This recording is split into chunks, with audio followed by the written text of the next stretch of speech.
Écoutez Sirot Halakhiutret, première sira sur Shavuot.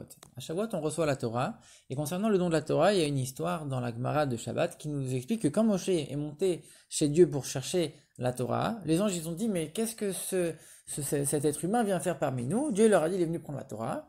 Les anges ils ont dit comment tu vas donner la Torah, quelque chose de tellement précieux à un mortel? Laisse-nous, mets ton honneur, laisse ton honneur dans les cieux.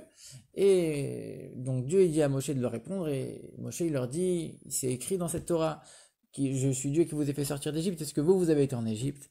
Et ce qui s'est écrit, on doit pas avoir d'idolâtrie, est-ce que vous êtes parmi les peuples, que vous avez envie de faire l'idolâtrie, etc. Pour toutes les autres mitzvot, est-ce que vous avez un père et une mère pour les respecter, est-ce que vous avez un Yitzhara à combattre, etc. Et donc en vérité, les commentateurs ils expliquent que si les anges ils ont voulu garder la Torah en haut, c'est parce qu'il y a une halakha qui nous dit que quand quelqu'un a un terrain, le voisin il a préséance pour acheter le terrain.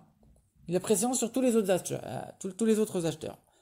Et comme les anges sont en haut, ils pourraient dire la Torah elle est pour nous. Nous aussi on est spirituel, nous aussi on est en haut. Alors les commentateurs ils vont répondre plusieurs arguments pour dire que ça s'applique pas, en disant que c'est une loi pour les terrains, la Torah c'est pas un terrain, c'est une loi pour les ventes, la Torah c'est pas une vente, ça nous a été donné. En plus de ça, on a appelé les enfants de Dieu, et ça c'est une loi qui s'applique pas pour les enfants. On nous dit que Moshe Rabbeinu il était moitié homme, moitié Dieu, il était un homme divin. Donc lui aussi, il aurait pu dire, c'est pour moi la Torah, moi aussi je suis spirituel. Même les âmes du peuple juif, elles prennent leur source dans le trône de Dieu, donc ils auraient pu dire la même chose. Et puis on est associé de Dieu en faisant le Shabbat.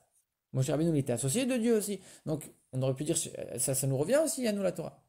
Mais ces trois derniers arguments, en vérité, ils vont à l'encontre de ce que Moshe il a répondu. Moshe, non seulement il a rien répondu de toutes ses réponses, mais en plus il a même dit le contraire. Au lieu de dire nous on est spirituel, on mérite aussi, il a dit nous on est matériel, et c'est pour ça que vous méritez pas.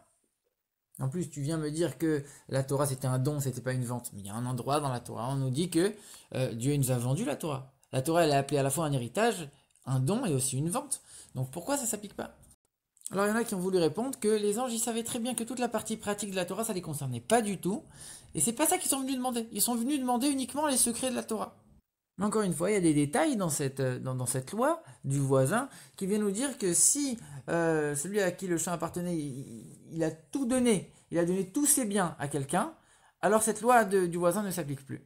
Pareil, Dieu il avait déjà donné toute la Torah à Moshe, donc du coup, il ne pouvait pas récupérer uniquement les secrets de la Torah. Et l'autre loi, c'est de nous dire que quand l'acheteur est dans le besoin, c'est lui qui a priorité sur le voisin, quand le voisin, c'est uniquement pour s'enrichir. Les anges, ils n'ont pas de Yetzer Hara, donc c'est uniquement pour s'enrichir la Torah. Les Juifs, ils avaient le Yetzer Hara, donc ils ont besoin de cette Torah. C'était vraiment une nécessité.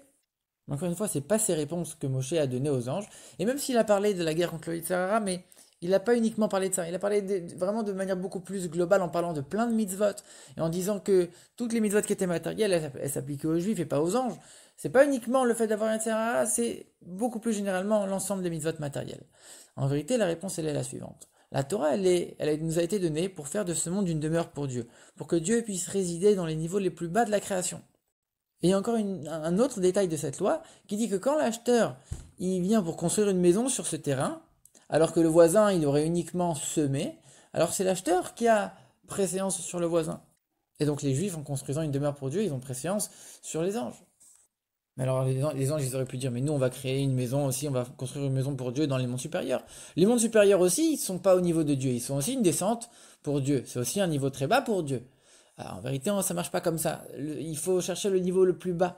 Et c'est quand vraiment on va raffiner et travailler, élever le niveau qui est le plus bas, automatiquement tous les niveaux qui sont au-dessus vont s'élever aussi. On donne l'image d'un bâtiment. Si on élève l'étage le plus bas et qu'on l'élève d'un niveau, automatiquement tous les étages qui sont supérieurs vont s'élever aussi.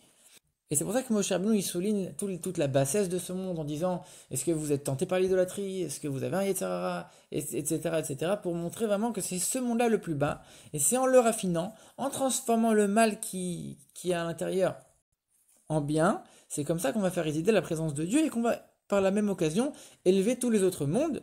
Et il dit aussi est-ce que vous avez un père, vous avez une mère, comme pour dire cette force d'avoir des enfants de manière potentiellement infinie, de se multiplier, ça n'existe pas chez les anges, parce que ça c'est une force qui vient de l'essence de Dieu, et elle ne se dévoile que dans ce monde-là qui est le plus bas, et donc c'est justement en travaillant ici-bas, avec cette Torah, qu'on va pouvoir non seulement raffiner ce monde, mais aussi tous les autres mondes, et donc c'était ça la réponse de Moshe Rabbeinu aux anges.